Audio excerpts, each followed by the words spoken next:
Welcome, ladies and gentlemen, to my technical analysis and review of The Witness.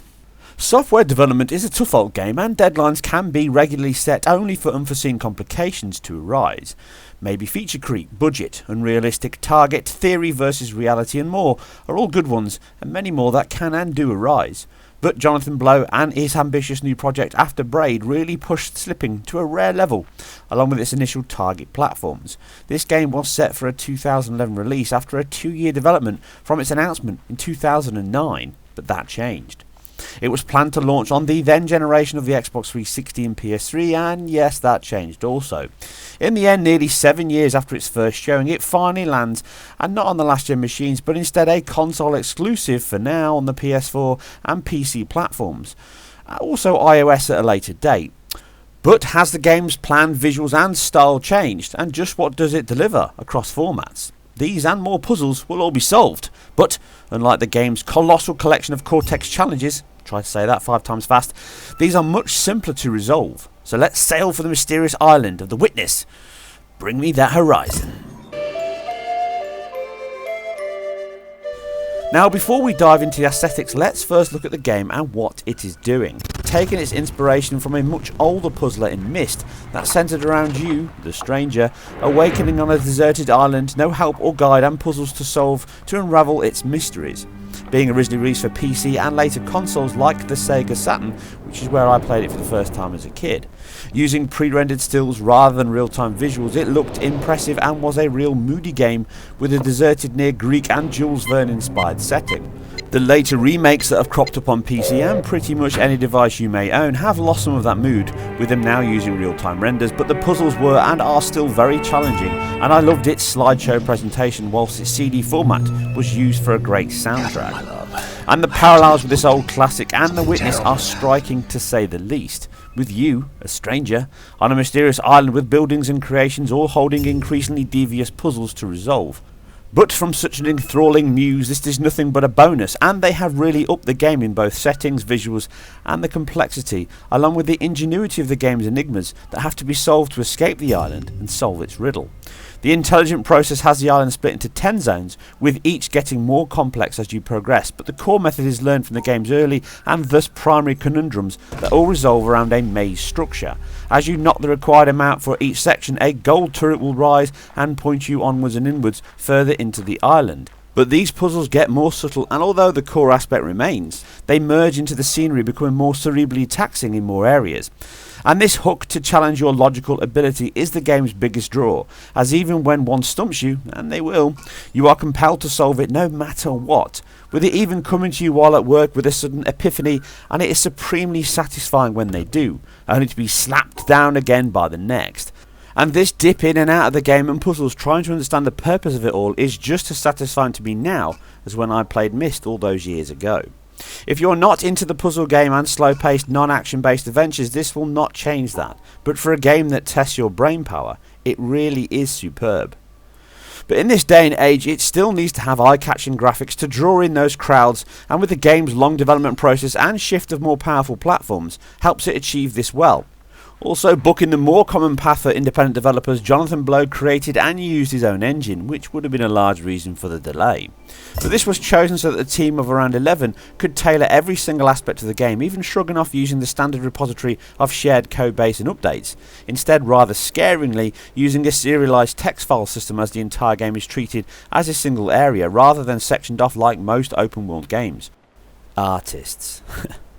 The island has a bright and colourful pastel shaded Mediterranean palette, almost watercolours, similar to Rhyme's art style.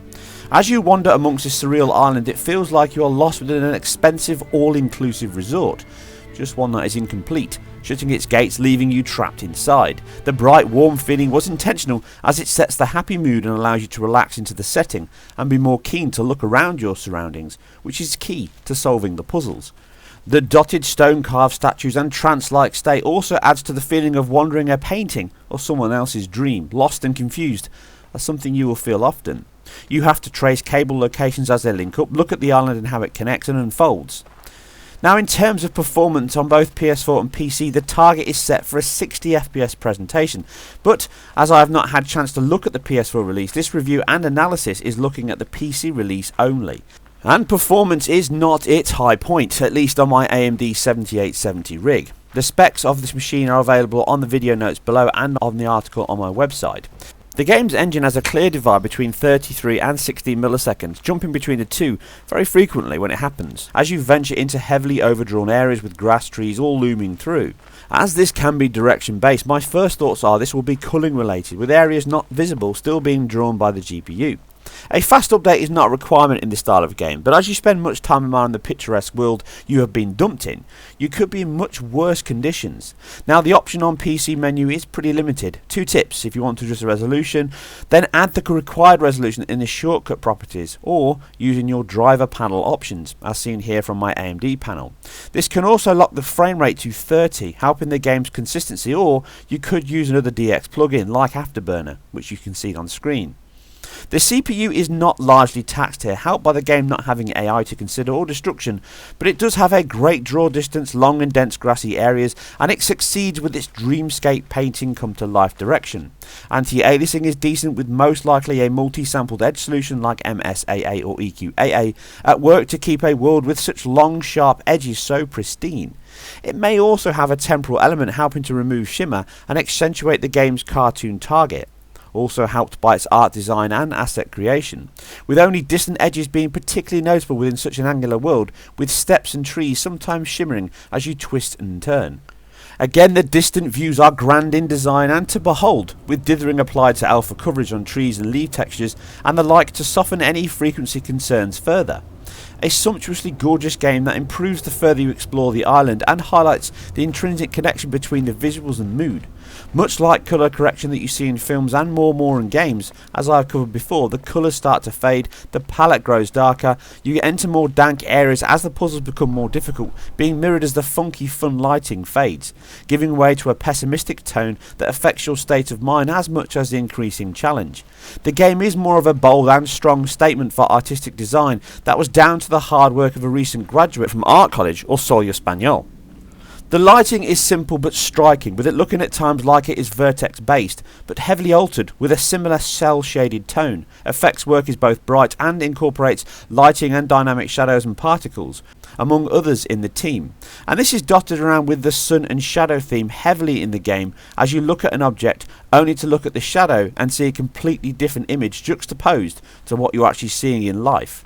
With global illumination part of the engine's makeup likely baked in, you get soft bounce lighted to coved areas, colour bleed through trees and bounce that all looks as clean as the geometry it radiates on. Bloom reflects off brighter white petals and other areas. PBR is also incorporated, with a Fresnel specular model diffuse used across the island as sun hits the puzzle screens or the sand, again accentuated to accompany the desired look the game is going for. It also refrains from screen space reflections, with high resolution dynamic cube maps used instead, but mostly it is a tranquil experience with a chosen visual direction of delivering it impeccably, but 60 FPS needs more towards my 970 machine. The CPU is rarely the issue here. It can have some minor dips, but only the long views from the top of the island causing any momentary issues. It runs a near 60 throughout that, and when it does, it feels as smooth as the visuals. Sound is nearly as well thought out within its specification as the pixels, using the natural ambient sounds of water, wind through the trees, your footsteps on stone, grass or sand, and later the echoes in caves.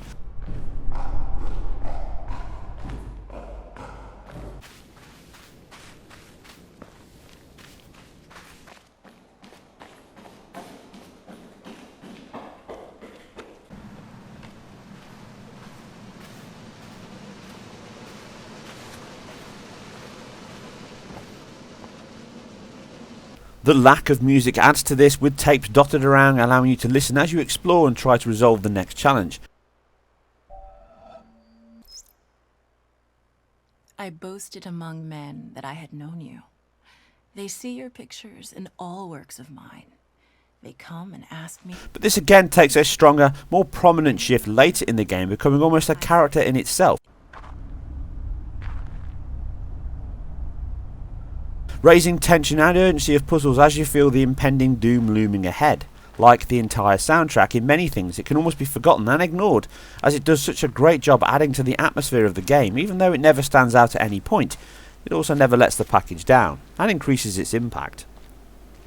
PC selections are relatively low, with no real options for field of view, which some are struggling with, but I have been unaffected. You can change resolution if you have a lower spec PC from my tip above. Shadows and texture quality can all be lowered from the main menu, low, medium or high options, but default is the safest choice. The fact the world is not a huge expanse of thousands of kilometres and rather a densely structured single zone, it rarely suffers from streaming issues or stutter. You can check out the metrics on the full article located on nxgamer.com, along with more tests and details on the PC specs and hardware usage. As far as a difficult second game, Jonathon has managed to blow off any worries that he could follow up such a successful launch game, and it stands out from most other games at present, with many indie games falling into the 8-bit pixel copycat style and platform design. Here inspiration comes from a much older and more iconic title that they have managed to breathe new life into, one of the most engaging and gorgeous puzzlers created, with over 650 puzzles that, although do not need to all be completed to conquer the island, if you choose to, then 100 hours is your charge, and for the £30 asking price that is superb value for money. More of a crossing over game that straddles the indie and AAA status line more so than others from its 6-year gestation and rumoured $5 million budget. It feels anything but small, and I've enjoyed being witness to their second title. But its slow, almost comatose pace will not be for all, and it is a game to drop in and out of as a mind puzzler located in a Spanish or Greek island.